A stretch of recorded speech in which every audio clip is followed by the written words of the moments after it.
Hi friends, welcome to my channel J kitchen. இன்றைக்கி பார்த்தீங்கன்னா homemade noodles தான் பண்ணியிருந்தேன்.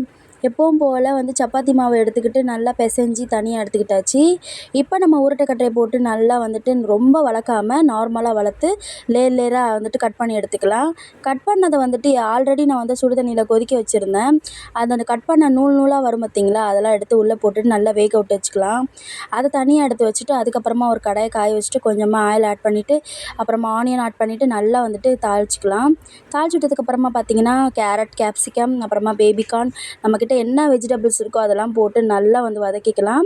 வதக்கி நல்லா வேகிற டைமில் சோயா சாஸ், சால்ட்டு, அப்புறமா கரம் மசாலா, பெப்பர் தூள் அப்படி எல்லாமே போட்டு கொஞ்சம் நல்லா கிளறி விட்டதுக்கப்புறமா ஒரு எக்கு எடுத்து நல்லா உடச்சி விட்டு அதுக்கப்புறமா அதையுமே நல்லா வதக்கி விட்டதுக்கப்புறமா நம்ம செஞ்சு வச்சுருந்த நூடுல்ஸை எடுத்து அதில் ஆட் பண்ணிவிட்டு நல்லா கலந்து விட்டுக்கலாம். 4-5 வாட்டி பரட்டிக்கலாம்.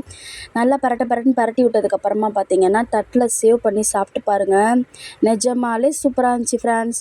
நீங்களும் வீட்டில் ட்ரை பண்ணி பார்த்துட்டு எப்படி இருக்குன்னு எனக்கு கமெண்ட் பண்ணுங்கள். நிறைய பேர் என்னோடய சப்ஸ்கிரைப் பண்ணாமல் என்னோடய சேனலை பார்த்துட்ருக்கீங்க. ஓகே, உங்களோட சப்போர்ட் எனக்கு எப்போவுமே வேணும். அண்ட் ஃபாலோ பண்ணிக்கோங்க. Okay, thank you friends.